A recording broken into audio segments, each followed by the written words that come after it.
Assalamualaikum warahmatullahi wabarakatuh.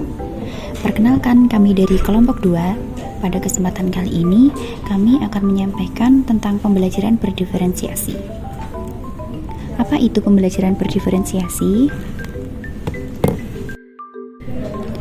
Pembelajaran diferensiasi adalah suatu pendekatan yang digunakan untuk mengakomodasi perbedaan kemampuan dan juga kebutuhan siswa dalam kelas yang sama.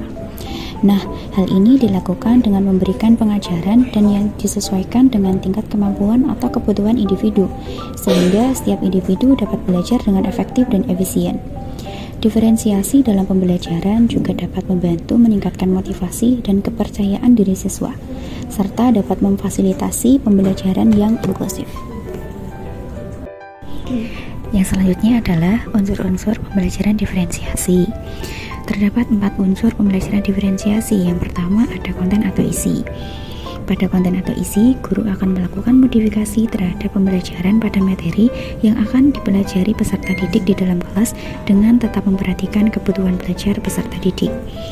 Yang kedua ada proses. Nah, proses ini berkaitan dengan runutan guru dalam menyampaikan isi materi yang disesuaikan dengan gaya belajar peserta didik. Yang ketiga ada produk.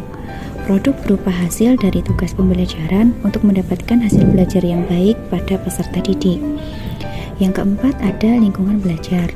Nah, lingkungan belajar yang nyaman akan membuat peserta didik menjadi lebih fokus. Oleh karena itu, kondisi lingkungan belajar sangat mendukung pembelajaran yang berdiferensiasi. Berikutnya, pada suatu pembelajaran tidak dipungkiri bahwa kita akan menemukan berbagai macam keragaman peserta didik. Nah, berikut ini adalah contoh-contoh keberagaman peserta didik di dalam kelas dari sudut pandang gaya belajar. Nah, dalam suatu pembelajaran itu biasanya ada anak-anak yang akan lebih mudah menangkap materi jika materi disajikan secara visual.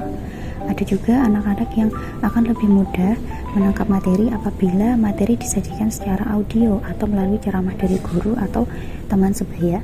Dan yang ketiga ada juga anak-anak yang akan lebih mudah dalam memahami materi jika ia memaksimalkan aktivitas fisik seperti praktek langsung ketika dijelaskan oleh guru atau senang dalam melakukan aktivitas sambil belajar. Contoh dari keberagaman peserta didik dalam suatu pembelajaran ini didukung oleh teori yang bernama learning modalities. Apa itu teori learning modalities? Akan dijelaskan berikut ini. Terdapat 4 teori pendukung pembelajaran berdiferensiasi. Yang pertama adalah teori sistem ekologi.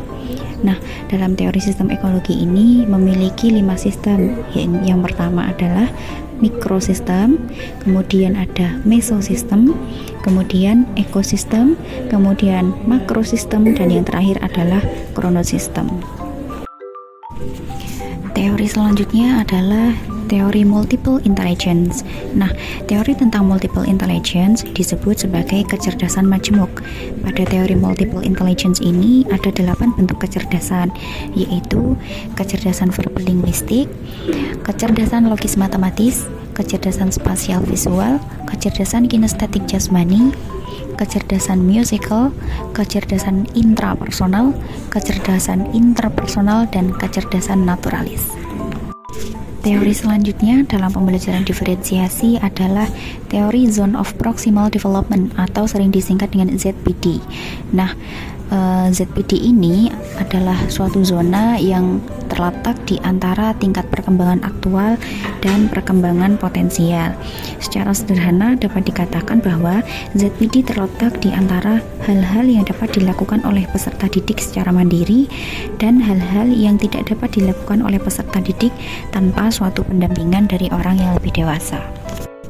Dan yang keempat, teori terakhir yang mendukung pembelajaran berdiferensiasi adalah learning modalities. Learning modalities ini biasa dikenal sebagai visual, auditory, dan kinestetik. Demikianlah yang dapat kami sampaikan. Terima kasih atas perhatiannya. Wassalamualaikum warahmatullahi wabarakatuh.